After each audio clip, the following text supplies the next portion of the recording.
Kick-ass facts! More things they said we couldn't do, but we did anyway. Pew, pew, pew, pew!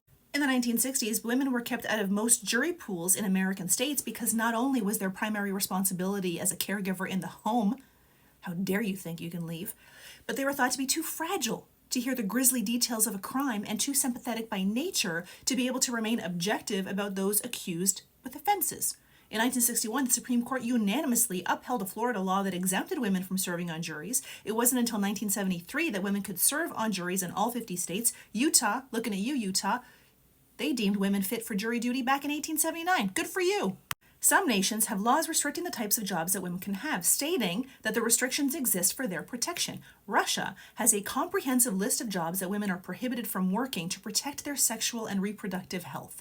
The original list restricted 456 jobs in 38 industries, such as driving trains, trucks, or navigating nautical equipment. It was shortened to 100 jobs in 21 industries in, guess what year? 2019, and took effect January 1st, 2021.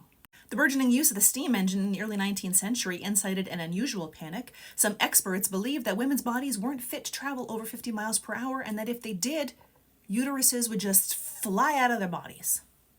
The Sullivan Ordinance was a municipal law passed on January 21st, 1908 in New York City by a board of aldermen. It was announced in the New York Times. After today, it will be against the law for a hotel or restaurant proprietor or anyone else managing or owning a public place to allow women to smoke. The ordinance did not bar women from smoking in general or from smoking in public, just for smoking in public places. At the time, a woman with a cigarette was regarded as dangerously sexual, immoral, and not to be trusted. The very next day, Katie Mulcahy, the only person cited for breaking the ordinance, was fined $5 for smoking in public and arrested for refusing to pay the fine. She said, "I never heard of this new law, and I don't want to hear about it. No man shall dictate to me." She was released the next day. The mayor at the time vetoed the ordinance 2 weeks later. For most of the 1900s, women were not free to move as they pleased outside of their homes. Single women were refused service in most restaurants, cafes, and hotels, while saloons and private clubs closed their doors to female customers. Women who appeared in public places without a respectable man were often regarded as prostitutes. In 1959, 32 male military test pilots went through some of the most rigorous physical testing ever devised. 7 of the men went on to pass similarly rigorous psychological screening and emerged as NASA's first class of astronauts. The following year, the clinic's founder, along with USAF Brigadier General, invited pilot Geraldine Jerry Cobb to go through the same testing. The men were curious to see how women would fare. She passed all the tests, and by the end of the summer of 1961, another 18 women went through the same rigorous testing as the astronauts. The only difference was the addition of a gynecological exam.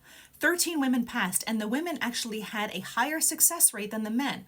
Only 18 of the 32 male candidates passed the physical testing, a 56% success rate, compared to 68% for the women. In a 1964 report published after the short-lived program was terminated, the question was raised whether the menstrual cycle would affect a woman's ability to work in space. They believed a menstruating or hormonal woman just wouldn't be able to handle herself in the challenging environment of spaceflight. Doctors of physiology related biology to behavior, figuring that women who displayed symptoms of aggression, ambition, and competitiveness were incompletely developed and prone to disease. A woman who engaged in sport, therefore, could be sterile or transmit her unfavorable characteristics to her children, who in turn would likely be degenerate. Did the belief stop in the 1900s? No, it did not. Kathrine Switzer, the first woman to officially run the Boston Marathon in 1967, much to the chagrin of many men who tried to physically remove her from the race, wrote in her memoir that her high school basketball coach, a woman, told her that women should never play men's version of basketball because the excessive number of jump balls could displace the uterus. In 1898, a doctor in Berlin wrote in the German Journal of Physical Education that violent movements of the body can cause a shift in the position and loosening of the uterus, as well as a prolapse and bleeding, which resulting sterility, thus defeating a woman's true purpose in life, bringing forth strong children.